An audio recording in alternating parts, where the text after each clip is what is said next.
The first slap of her wet shoes against the tiled hallway sounded like a warning, soft, hesitant, almost apologetic. Callie Dawson knew how to walk quietly. She had mastered the art of shrinking, of becoming invisible. A trick she learned not from books, but from life. From shelters. From houses she never got to call home. From pain she had folded into silence. It was her 12th school in 6 years. She'd only been here 2 weeks, and already the same patterns began to form. Whispered jokes. Snickers behind her back. And then the looks, the kind that scanned her, not to understand, but to judge. The scar on her right shoulder didn't help. It crept out like a vine from her collarbone, faint but unmistakable, a map of pain, carved by fire when she was only 7. A fire that devoured her home. Her parents. Her childhood. But no one asked her story. They just called her Burn Girl. The school hallway was alive with its usual chaos. Lockers slammed open and shut like steel jaws. Shoes squeaked. Laughter rolled in waves. Phones pinged. Teens shouted. The air smelled of cafeteria grease, perfume, and yesterday's drama. Callie walked through it all like a ghost. Until they noticed her. And everything changed. That morning had already started badly. Rain had soaked through her only good sweater. Her backpack strap had broken, forcing her to awkwardly hug it to her chest. She'd been late, again, thanks to her bus route being changed without notice. And now, she stood at her locker, trying to change into a dry shirt, her hair dripping onto the floor.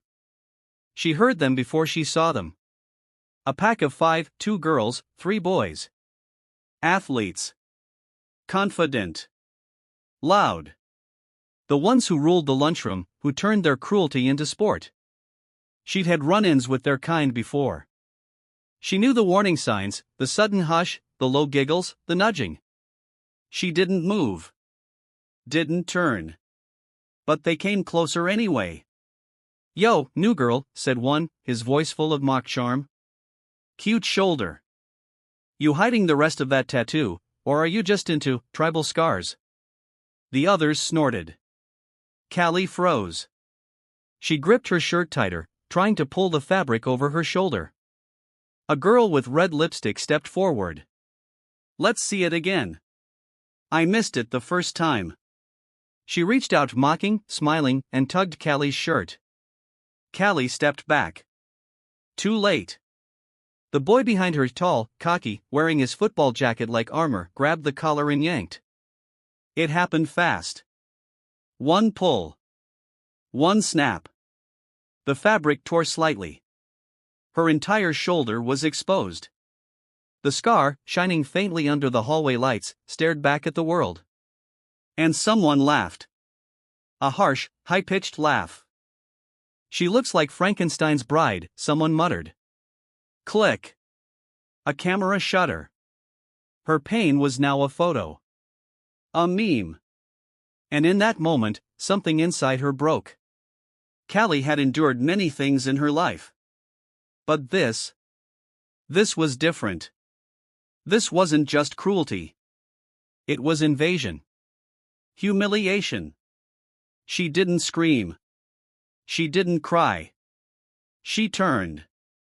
Her body, built small and quiet, moved with sudden ferocity. All the years of being ignored, all the times foster fathers had raised their voices, all the names she had been called, it all surged forward. First, the phone. She slapped it from the boy's hand so hard it bounced against the lockers and cracked. Then, her fist.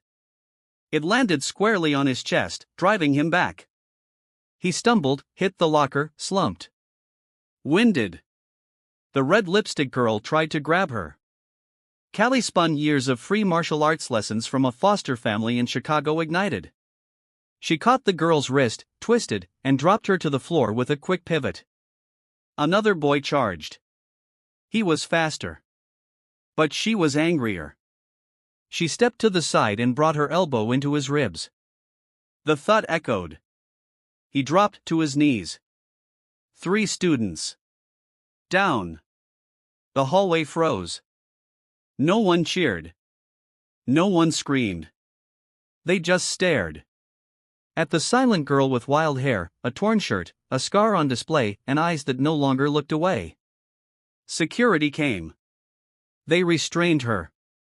Students whispered as they passed. Some were afraid. Some were amazed. Some were ashamed. She didn't speak. She didn't apologize.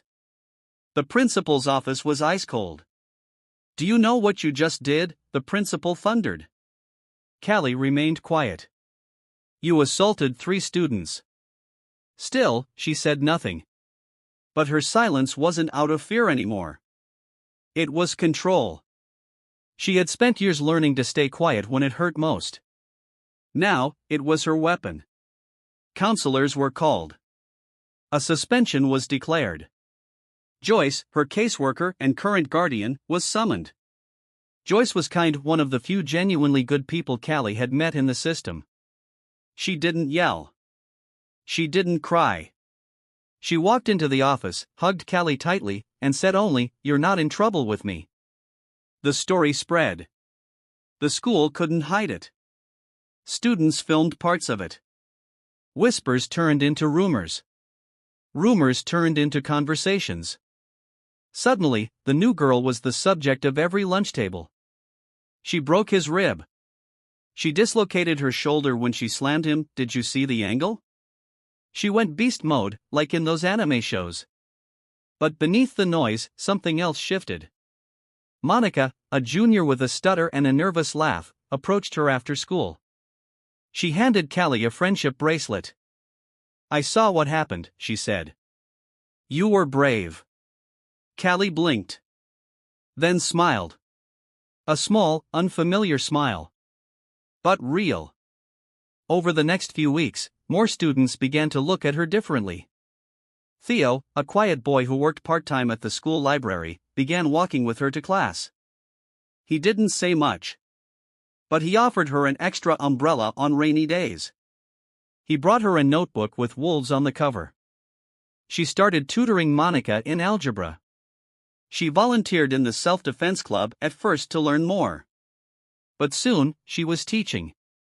Not just moves, but mindset. "How do you keep from being afraid?" a freshman girl asked her once. Callie didn't have an answer. But later that night, she wrote in her journal. "You don't get rid of fear. You just make sure it's smaller than your courage." A month after the incident, the school held a special assembly. Bullying had reached a crisis point. The administration, embarrassed by the publicity, wanted to save face. They asked Callie if she would speak. She almost refused. But Joyce encouraged her. So did Monica. So did Theo. So she said yes. On the day of the assembly, Callie stepped onto the stage in front of 900 students. Her palms were sweaty. Her heart raced. But her voice, though soft, held steady. "I used to think being invisible was safer," she began. "Because if no one sees you, they can't hurt you. But I was wrong. They hurt you anyway." A hush. She took a breath. "People think scars mean weakness. That they define you. But scars don't mean you broke. They mean you healed." Murmurs. Teachers glanced at one another. Callie's voice grew stronger. "When they pulled my shirt, they thought they were exposing something shameful. But what they showed was survival. And I'm not hiding anymore." Silence. Then, applause. Then, a standing ovation. Even some of the students who had bullied her clapped, quietly, awkwardly, but honestly. That day, everything changed. Not just for Callie. For the school. The administration launched real anti-bullying initiatives. The football player apologized to her in a note. The red lipstick girl joined Monica in the school's peer support club. And Callie? She became a symbol not of violence, but of transformation. If this story touched something in your heart, if it reminded you of your own strength, if you've ever felt invisible, unloved, or underestimated, please like, share, comment, and subscribe to this channel. It means more than you know.